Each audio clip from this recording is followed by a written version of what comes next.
1805년 나폴레옹의 군대가 오스트리아로 진격하던 어느 전선에서 다리 하나가 무너졌습니다. 그 순간 수많은 병사가 강물에 빠졌고 진격이 멈췄습니다. 전쟁사에서 다리 하나가 전선 전체의 운명을 바꾸는 장면은 반복해서 등장합니다. 반대로 로마군은 2000년 전 지은 다리 위로 군대를 보내고 물을 실어 나르고 제국을 움직였습니다. 그 차이는 재료의 차이가 아니었습니다.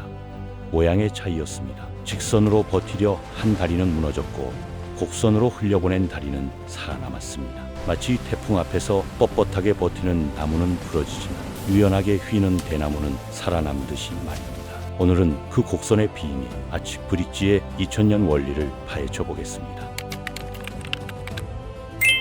나무를 수평으로 걸쳐놓은 다리는 왜 무너질까요? 답은 생각보다 단순합니다. 무게가 중앙으로 몰리기 때문입니다. 양쪽에 기둥을 세우고 그 위에 판자를 얹는 방식, 언뜻 보면 굉장히 안정적으로 느껴지죠.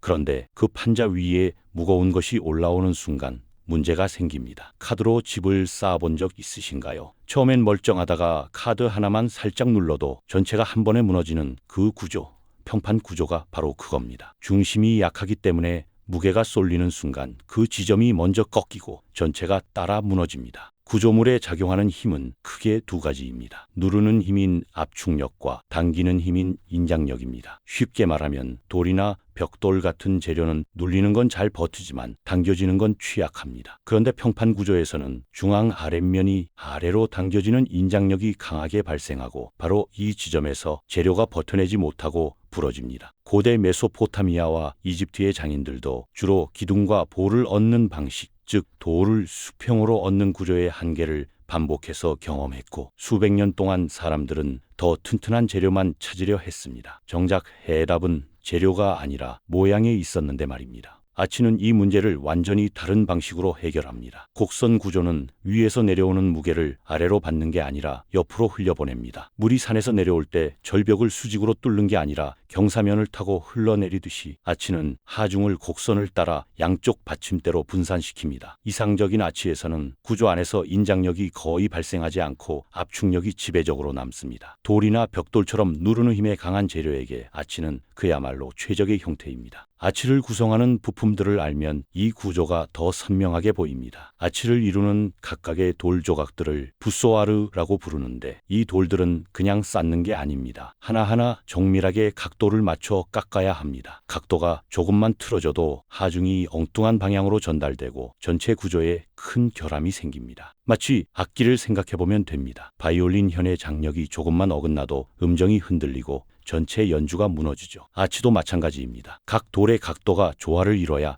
전체가 하나의 구조로 완성됩니다. 아치의 꼭대기에는 키스톤이라는 돌이 하나 들어갑니다. 이 돌이 없으면 아치는 완성되지 않습니다. 양쪽에서 쌓아올린 돌들이 서로를 밀어내는 방향으로 힘을 가하고 있는데 그 힘들이 딱 만나는 꼭대기 지점에서 키스톤 하나가 그 모든 걸 잡아줍니다. 왕관에서 가장 작아 보이는 중앙 보석 하나가 빠지면 왕관이 형태를 잃듯이 키스톤 하나가 빠지면 수십짜리 아치가 한순간에 무너집니다. 그리고 그 힘을 최종적으로 땅속으로 흡수하는 게 받침대입니다. 받침대가 약하면 아치가 아무리 완벽해도 옆으로 밀려나면서 무너집니다. 씨름 선수가 아무리 강해도 발이 미끄러지면 쓰러지듯이 발판이 되는 받침대가 튼튼해야 아치라 제 기능을 합니다. 그런데 아치를 실제로 시공하는 과정은 상당히 위험했습니다. 아치는 키스톤이 얹히기 전까지는 구조가 완성되지 않기 때문에 공사 중에는 센터링이라는 임시 목재틀을 대고 그 위에 돌을 쌓아야 합니다. 키스톤을 얹는 순간 센터링을 제거하는데 이때 구조가 불완전하다면 수십 톤의 돌이 한꺼번에 무너집니다. 현장 인부들은 이 순간을 마치 심판의 순간처럼 느꼈다고 전해집니다. 수개월에서 수년에 걸친 작업의 성패가 그 단 몇 분 안에 결정되니까요. 아치가 무사히 서면 환호성이 터졌고 무너지면 사람이 죽었습니다. 그 위험 속에서도 장인들은 계속 아치를 쌓았습니다. 더 강한 것을 만들려는 욕망 그리고 원리에 대한 확신이 있었기 때문입니다. 고대 로마인들은 이 아치의 원리를 완전히 자신들의 것으로 만들었습니다. 프랑스에 있는 퐁디가르는 기원전 1세기 무렵에 지어진 것으로 추정되는 거대한 석조 아치 수도교입니다. 높이 49m, 길이 275m짜리 구조물인데 2000년이 넘은 지금도 거대한 석재 아치들이 원형에 가깝게 남아있어 현대 엔지니어들도 보면 입을 다물지 못합니다. 로마인들이 대단했던 건 단순히 아치를 쓴 게 아니라 그것을 반복하고 연결해서 훨씬 더 큰 구조를 만들었다는 점입니다. 콜로세움을 보면 아치가 층마다 반복되면서 거대한 타원형 구조를 이루고 있는데 각각의 아치가 서로의 하중을 나눠 받으면서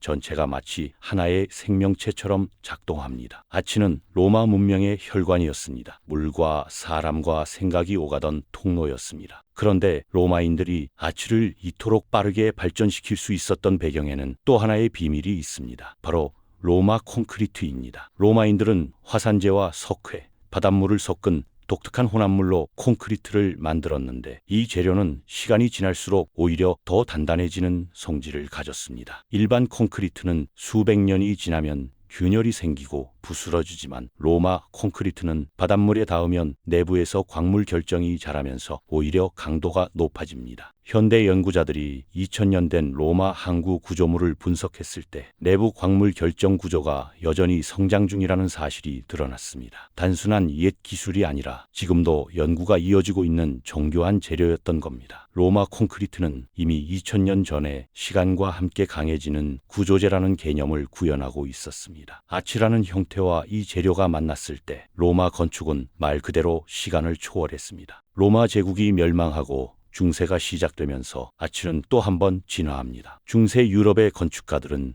반원형 아치에서 끝이 뾰족한 첨두 아치로 발전시켰는데 이게 단순한 미적 변화가 아니었습니다. 반원형 아치는 하중을 옆으로 많이 퍼뜨리기 때문에 받침대를 아주 두껍게 만들어야 했지만 끝을 뾰족하게 만들면 하중이 더 수직에 가깝게 내려옵니다. 벽을 더 얇게 만들 수 있고 대신 더 높이 올라갈 수 있다는 뜻입니다. 이 발견이 만들어낸 것이 바로 고딕 대성당입니다. 파리 노트르담 대성당, 쾰른 대성당이 하늘을 찌를 듯한 높이를 가질 수 있었던 건 첨두 아치가 하중을 더 효율적으로 처리했기 때문이고 여기에 플라잉 버트레스라는 외부 지지대까지 추가해서 벽에서 밖으로 흘러나오는 힘까지 흡수하게 만들었습니다. 중세 장인들은 뉴턴의 역학법칙을 몰랐지만 수백 년의 시행착오를 통해 그 원리를 손끝으로 체득했습니다. 흥미로운 건 이 원리가 유럽에서만 발견된 게 아니라는 점입니다. 이란 이스파한의 거대한 아치 교량, 무굴 제국의 아치형 궁전, 중국의 고대 석교, 조선의 홍해교까지 서로 다른 시기, 서로 다른 지역에서 비슷한 원리가 반복해서 발견되었습니다. 특히 조선시대 홍해교는 돌을 쐐기 모양으로 깎아 아치를 만든 구조인데 지금도 사람이 건널 수 있을 만큼 튼튼합니다. 재료도 다르고 문화도 다르고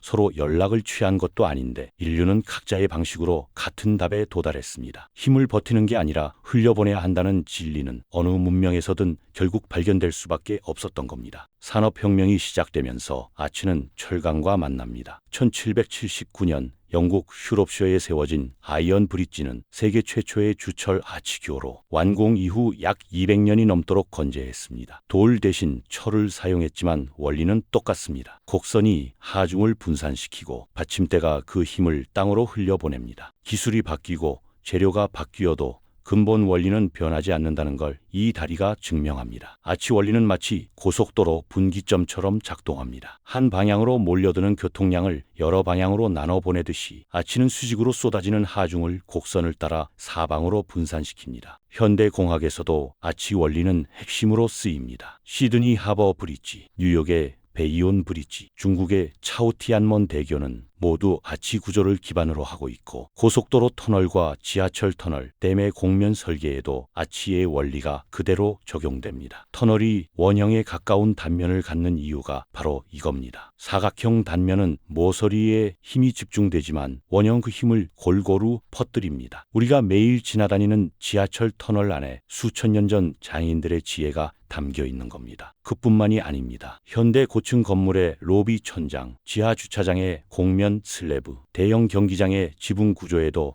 아치 원리가 녹아 있습니다. 눈에 보이지 않을 뿐 우리는 매일 아치 위에서 살고 있습니다. 그리고 이 원리는 인간이 처음 만들어낸 게 아닐 수도 있습니다. 우리 발의 발바닥 아치, 두개골의 곡면 구조, 갈비뼈의 휘어진 형태는 모두 아치 원리를 그대로 따르고 있습니다. 진화가 수억 년에 걸쳐 찾아낸 최적의 구조가 고대 장인들이 수백 년에 걸쳐 찾아낸 구조와 완전히 일치한다는 겁니다. 자연도 알고 인간도 알았던 것, 그게 바로 곡선의 힘입니다. 달걀을 손으로 쥐고 있는 힘껏 눌러봐도 잘 깨지지 않는 이유도 같은 원리입니다. 완전한 곡면은 누르는 힘을 껍질 전체로 퍼뜨려 버립니다. 자연은 수억 년 전부터 이미 아치를 알고 있었던 겁니다. 2000년대 들어 건축계에서 다시 아치 구조에 대한 관심이 높아지고 있는 데는 이유가 있습니다. 현대의 가장 큰 과제 중 하나인 재료 절감과 맞닿아 있기 때문입니다. 아치 구조는 최소한의 재료로 최대한의 강도를 만들어냅니다. 단순한 미적 선택이 아니라 경제적이고 환경적인 선택이기도 한 겁니다. 철근 콘크리트가 대세가 된 이후